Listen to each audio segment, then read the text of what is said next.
ದಿನದಿಂದ ದಿನಕ್ಕೆ ಅಪರಾಧ ಚಟುವಟಿಕೆ ಹೆಚ್ಚಾಗುತ್ತಿರುವ ಹಿನ್ನೆಲೆ ಮಾನ್ವಿಯಲ್ಲಿ ಟ್ರಾಫಿಕ್ ಠಾಣೆ ಮಾಡುವಂತೆ ಅಲ್ಲಿನ ಸಾರ್ವಜನಿಕರು ಒತ್ತಾಯ ಮಾಡಿದ್ದಾರೆ.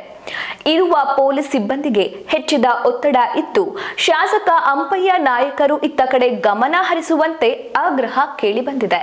ಜನಸಂಖ್ಯೆವಾರು ಪ್ರಕಾರ ಸರ್ಕಾರ ನಗರ ಕೇಂದ್ರದಲ್ಲಿ ಟೌನ್ ಗ್ರಾಮೀಣ ಹಾಗೂ ಟ್ರಾಫಿಕ್ ಪೊಲೀಸ್ ಠಾಣೆಯನ್ನ ಪ್ರಾರಂಭಿಸಿದ್ದಾರೆ. ರಾಯಚೂರು ಜಿಲ್ಲೆಯ ಮಾನ್ವಿ ತಾಲೂಕು ನಗರೀಕರಣವಾಗಿ ಬೆಳೆದರೂ ಸಹ ಮಾನ್ವಿಯಲ್ಲಿ ಗ್ರಾಮೀಣ ಹಾಗೂ ಟ್ರಾಫಿಕ್ ಪೊಲೀಸ್ ಠಾಣೆ ಭಾಗ್ಯ ಇಲ್ಲವಾಗಿದೆ.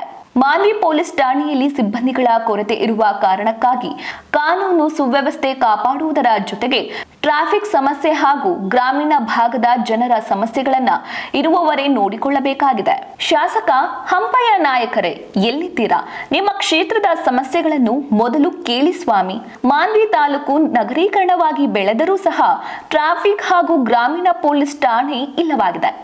ಶಾಸಕ ಹಂಪಯ್ಯ ನಾಯಕರೇ, ವಿಧಾನಸೌಧದಲ್ಲಿ ಗುಡಗಿಯಾದರೂ ಮಾನ್ವಿಗೆ ಗ್ರಾಮೀಣ ಹಾಗೂ ಟ್ರಾಫಿಕ್ ಪೊಲೀಸ್ ಠಾಣೆಯನ್ನ ತನ್ನಿ ಸ್ವಾಮಿ ಎಂದು ಮಾನ್ವಿಯ ಜನತೆಯ ಕೂಗಾಗಿದೆ.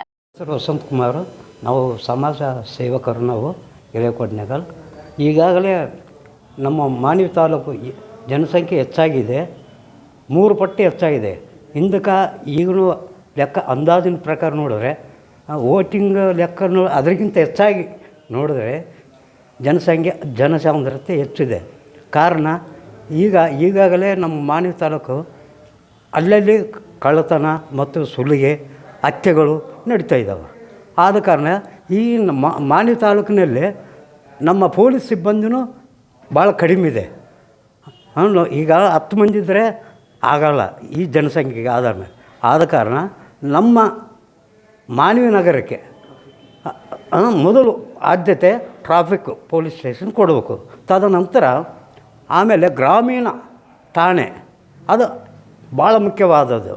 ಹಾಗಾದರೆ ನಮ್ಮ ಮಾನ್ವಿ ನಗರ ಒಳ್ಳೆಯ ಸಾಧನೆ ಮಾಡ್ಬೋದು ಮತ್ತು ಯಾವುದೇ ಗೊಂದಲ ಗದ್ದಲ ಆಗೋದಿಲ್ಲ. ಇದಕ್ಕೆ ಭಾಳ ಅನುಕೂಲ ಆಗ್ತದೆ. ಆದ ಕಾರಣ ನಾವು ಮಾನ್ಯ ಮುಖ್ಯಮಂತ್ರಿಗಳಿಗೆ, ಗೃಹ ಮಂತ್ರಿಗಳಿಗೆ ಮತ್ತು SP ಅವರಿಗೆ, ನಗರ ನಮ್ಮ ಸ್ಥಳೀಯ ಶಾಸಕರಿಗೆ ನಾವು ಮನವಿ ಮಾಡ್ತಾಯಿದ್ವಿ. ಆದಷ್ಟು ಬೇಗ ನಮ್ಮ ಮಾನ್ವಿ ತಾಲೂಕಿಗೆ ಅನುಕೂಲ ಮಾಡಿಕೊಳ್ಳಲು ತಮ್ಮಲ್ಲಿ ಮನವಿ ಮಾಡ್ತಾಯಿದ್ದೇನೆ. ಖಾದ್ರಿ, ಸಾಮಾಜಿಕ ಹೋರಾಟಗಾರ, ಮಾನ್ವಿ ನಗರದಲ್ಲಿ ಅಕ್ರಮಗಳು ಅತಿಯಾಗಿವೆ. ಹಾಗಾಗಿ ಮಾನ್ವಿ ನಗರದಲ್ಲಿ ಒಂದು ಗ್ರಾಮೀಣ ಪೊಲೀಸ್ ಠಾಣೆ ತುಂಬ ಅವಶ್ಯಕತೆ ಇದೆ. ಅದಕ್ಕೋಸ್ಕರ ನಾನು ಇಲ್ಲಿಯ ಸಚಿವರಿಗೆ ಮತ್ತು ಸ್ಥಳೀಯ ಶಾಸಕರಿಗೆ ಮತ್ತು ಗೃಹ ಸಚಿವರಿಗೆ ವಿನಯಪೂರ್ವಕವಾಗಿ ವಿನಂತಿ ಮಾಡಿಕೊಳ್ಳುತ್ತೇನೆ. ಒಂದು ಗ್ರಾಮೀಣ ಪೊಲೀಸ್ ಠಾಣೆ ಮಾನ್ವಿಗೆ ತುಂಬ ಅವಶ್ಯಕತೆ ಇದೆ. ಅದೇ ರೀತಿ ಸಂಚಾರಿ ಪೊಲೀಸ್ ಠಾಣೆ ಸಹಿತ ತುಂಬ ಅವಶ್ಯಕತೆ ಇದೆ. ಯಾಕಂದರೆ ಇಲ್ಲಿ ವಾಹನಗಳ ದಟ್ಟಣೆಯಾಗಿ ಓಡಾಡ್ತಿವೆ. ಸ್ಪೆಷಲ್ ಕೋನರ್ಪೇಟೆಯಿಂದನೇ ಓಡಾಡ್ತಿವೆ.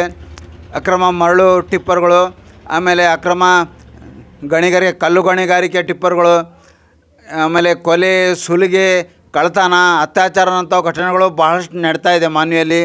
ಕಾನೂನು ಕಂಪ್ಲೀಟ್ ಸುವ್ಯವಸ್ಥೆ ಹದಗೆಟ್ಟಿದೆ. ಹೀಗಾಗಿ ಮಾನ್ವಿಯಲ್ಲಿ ಒಂದು ಗ್ರಾಮೀಣ ಪೊಲೀಸ್ ಠಾಣೆ ಬೇಕೇ ಬೇಕಂತ ನನ್ನ ಒತ್ತಾಯ. ಸರ್, ಟ್ರಾಫಿಕ್ದು ಕೂಡ ಸಮಸ್ಯೆ ಇದೆ ಸರ್ ಮಾನ್ವಿಯಲ್ಲಿ ಅಂತ ಜನರು ಹೇಳ್ತಾ ಇದ್ದಾರೆ ಸರ್. ಹೌದು, ಟ್ರಾಫಿಕಿಂದು ತುಂಬ ಅವಶ್ಯಕತೆ ಇದೆ. ಯಾಕಂದರೆ ಜನರಿಗೆ ವಾಹನ ಯಾವ ರೀತಿ ನಡೆಸಬೇಕು, ಏನು ಬೇಕು ಅಂತ ಗೊತ್ತಿಲ್ಲ. ಆಮೇಲೆ ಸೈಲೆನ್ಸರ್ ತೆಗೆದು ಓಡಾಡ್ತಾರೆ.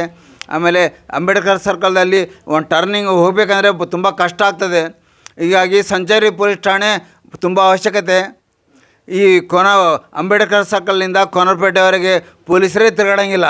ಹೀಗಾಗಿ ಎಲ್ಲ ಕ್ರಮಗಳು ಈ ಹಾದಿಯಿಂದನೇ ಭಾಳ ನಡೀತೇವೆ ಅಂತ ನಾನು ಹೇಳ್ತೇನೆ. ನಮ್ಮ ಹೆಸರು ಶಾಂತಪ್ಪ ಕಪ್ಪಗಲ್ ಅಂತ, ತಾಲೂಕ್ ಪಂಚಾಯತಿ ಮಾಜಿ ಸದಸ್ಯರು, ಕುರುಡಿ ಕ್ಷೇತ್ರ. ನಾನು ಮಾನ್ಯ ಮುಖ್ಯಮಂತ್ರಿಗಳಲ್ಲಿ ಮತ್ತು ಸಂಬಂಧಪಟ್ಟ ಶಾಸಕರಲ್ಲಿ ನಾನು ಮನವಿ ಮಾಡೋದೇನೆಂದರೆ, ಈಗಾಗಲೇ ಮಾನ್ವಿಯಲ್ಲಿ ಅತಿ ಹೆಚ್ಚು ಜನಸಂಖ್ಯೆ ಇರುವುದರಿಂದ ಟ್ರಾಫಿಕ್ ಸಮಸ್ಯೆ ಭಾಳ ತೊಂದರೆಯಿಂದ ಜನರು ಅನುಭವಿಸುತ್ತಿರ್ತಕ್ಕಂಥದ್ದು ಈಗಾಗಲೇ ನಮ್ಮ ಮಧ್ಯದಲ್ಲಿ ಕಣ್ಣಿಗೆ ಕಾಣ್ತಕ್ಕಂಥದ್ದು. ಈ ಬಸವ ಸರ್ಕಲ್ನಿಂದ ಹಿಡಿದು ನಾವು ಪೊಲೀಸ್ ಸ್ಟೇಷನ್ವರೆಗೆ ಹೋಗೋವರೆಗೆ ಫುಲ್ಲು ಟ್ರಾಫಿಕ್. ಈ ಟ್ರಾಫಿಕ್ಕನ್ನು ಕಂಟ್ರೋಲ್ ಮಾಡೋಕ್ಕೆ ಈ ಪೊಲೀಸ್ ಸ್ಟೇಷನ್ನಿಂದ ಬಹಳ ಸ್ಟಾಫ್ ಕಡಿಮೆದಿಂದ ಅವರಿಂದ ಸಾಧ್ಯ ಕಡಿಮೆ ಅಂತರದಲ್ಲಿ ಕಾಣುತ್ತಿರುವುದು ನಮಗೆ ಈಗಾಗಲೇ ಗೊತ್ತಾಗ್ತದೆ. ಹಾಗಾಗಿ ಮಾನ್ಯ ಮುಖ್ಯಮಂತ್ರಿಗಳು ಸಂಬಂಧಪಟ್ಟ ಶಾಸಕರು ಟ್ರಾಫಿಕ್ ಪೊಲೀಸ್ ಸ್ಟೇಷನ್ ಮಂಜೂರು ಮಾಡಿಕೊಡಬೇಕು ಮತ್ತು ಗ್ರಾಮೀಣ ಭಾಗದಲ್ಲಿ ಜನರಿಗೆ ಸಮಸ್ಯೆಗಳನ್ನು ಈಡೇರಿಸಲು ಮತ್ತು ಅವರು ಕಷ್ಟಗಳನ್ನು ನೀಗಿಸಲು ಎಲ್ಲೆಲ್ಲೋ ಸಣ್ಣ ಪುಟ್ಟ ಜಗಳಗಳನ್ನು ಅವರು ಸರಿಪಡಿಸಲಿಕ್ಕೆ ಗ್ರಾಮೀಣ ಪೊಲೀಸ್ ಸ್ಟೇಷನು ನಮ್ಮ ಮಾನವಿ ನಗರಕ್ಕೆ ಭಾಳ ಅವಶ್ಯಕತೆ ಆದ. ಸಂಬಂಧಪಟ್ಟಂಥ ಮಾನ್ಯ ಜಿಲ್ಲಾಧಿಕಾರಿಗಳು ಮತ್ತು ಸೂಪರಿಂಟೆಂಡೆಂಟ್ ಆಫ್ ಪೊಲೀಸು SP ಅವರು ಮಾನ್ಯ ಮುಖ್ಯಮಂತ್ರಿಗಳಲ್ಲಿ ಮನವಿ ಮಾಡಿ ಆದಷ್ಟು ಬೇಗನೆ ಈ ಒಂದು ಪೊಲೀಸ್ ಸ್ಟೇಷನ್ ಮಂಜೂರು ಮಾಡಿಕೊಡಬೇಕೆಂದು ಈ ಜನರ ಪರವಾಗಿ ಮತ್ತು ನಮ್ಮೆಲ್ಲರ ಪರವಾಗಿ ನಾನು ಅವರಿಗೆ ಮನವಿ ಮಾಡುತ್ತೇನೆಂದು ಈ ಎರಡು ಮಾತುಗಳ ಮುಖಾಂತರ ತಮಗೆ. ಈಗ ಮಾನ್ವಿಯಲ್ಲಿ PI ಸ್ಟೇಷನ್ ಇದೆ ಸರ್, ಅಂದರೆ ಸಿನ್ನೂರು ಭಾಗ ಮತ್ತು ಬೇರೆ ಬೇರೆ ತಾಲೂಕುಗಳಲ್ಲಿ ನೋಡಿದ್ರೆ ಗ್ರಾಮೀಣ ಠಾಣೆ ಇದೆ ಮತ್ತು ಟ್ರಾಫಿಕ್ ಪೊಲೀಸ್ ಸ್ಟೇಷನ್ ಇದೆ. ಇಲ್ಲಿರ್ತಕ್ಕಂಥದ್ದು ಈಗ ಅಂದರೆ PI ಪೊಲೀಸ್ ಸ್ಟೇಷನ್ ಅವರೇ ಟ್ರಾಫಿಕ್ ಮೇಂಟೈನ್ ಮಾಡ್ತಾ ಇದ್ದಾರೆ ಮತ್ತು ಗ್ರಾಮೀಣ ಜನರ ಭಾಗದ ಸಮಸ್ಯೆಗಳನ್ನು ಕೂಡ ಇದು ಮಾಡ್ತಾ ಇದ್ದಾರೆ ಸಿಬ್ಬಂದಿಗಳೆಲ್ಲ ಸರ್. ಇದ್ರ ಬಗ್ಗೆ ಏನು ಸರ್? ಈಗ ಇಲ್ಲಿ ಏನು ತೊಂದರೆ ಆಗ್ಯದಂದರೆ ಮೇನ್ ಸ್ಟಾಪು ಈ ಓನ್ಲಿ ಪೊಲೀಸ್ ಸ್ಟೇಷನ್ನಿಂದ ಈ ಟ್ರಾಫಿಕ್ ಕಂಟ್ರೋಲ್ ಮಾಡೋಕ್ಕಾಗೋದಲ್ಲ ಮತ್ತು ಗ್ರಾಮಾಂತರ ಕಂಟ್ರೋಲ್ ಮಾಡೋಕ್ಕೆ ಅವರಿಂದ ಆಗೋಕ್ಕೆ ಸಾಧ್ಯನೇ ಇಲ್ಲ. ಯಾಕಂದರೆ ಹಿಂದಿನ ಜನಸಂಖ್ಯೆಗೆ ಈಗ ಜನಸಂಖ್ಯೆಗೆ ಭಾಳ ವ್ಯತ್ಯಾಸ ಅದ. ಆಗ 10 ಜನರಿದ್ರೆ ಈಗ 100 ಜನ ಅದ. 10 ಜನರನ್ನು ಕಂಟ್ರೋಲ್ ಮಾಡೋದು ನೋಡು, 100 ಜನರನ್ನು ಕಂಟ್ರೋಲ್ ಮಾಡೋದು ನೋಡು. ಹಾಗಾಗಿ ಈ ಮಾನವಿ ನಗರಕ್ಕೆ ಟ್ರಾಫಿಕ್ ಪೊಲೀಸ್ ಸ್ಟೇಷನು ಬಹಳ ಪ್ರಾಮುಖ್ಯವಾಗಿ ಬೇಕು. ಮತ್ತು ಗ್ರಾಮಾಂತರ ಈ ಎಲ್ಲ ಕಡೆಗೆ ಗ್ರಾಮೀಣ ಪೊಲೀಸ್ ಸ್ಟೇಷನ್ ಅದ. ಈ ನಮ್ಮ ಮಾನವಿಯಲ್ಲಿ ಇಲ್ಲ. ಈ ಇಡೀ ನೋಡಿ ದೇವದುರ್ಗದಲ್ಲಿ ಟ್ರಾಫಿಕ್ ಅದ, ಆಮೇಲೆ ಗ್ರಾಮೀಣ ಎರಡು ಪೊಲೀಸ್ ಸ್ಟೇಷನ್ ಅವ. ನಮ್ಮ ಮಾನವಿ ಯಾಕೆ ಕಡಿಮೆ? ಸಿನ್ನೂರಲ್ಲಿ ಹೋಗಿ ಅಲ್ಲಿ ಆದ. ಇಡೀ ದೇವದುರ್ಗ ಭಾಳ ಹಿಂದುಳಿದಿತ್ತು. ಇವತ್ತು ದೇವದುರ್ಗ ಯಾವ ಮಟ್ಟಕ್ಕೆ ಬಂದದ? ನಮ್ಮ ಮಾನವಿ ಯಾಕೆ ಮುಂದೆ ಬರವಲ್ತು?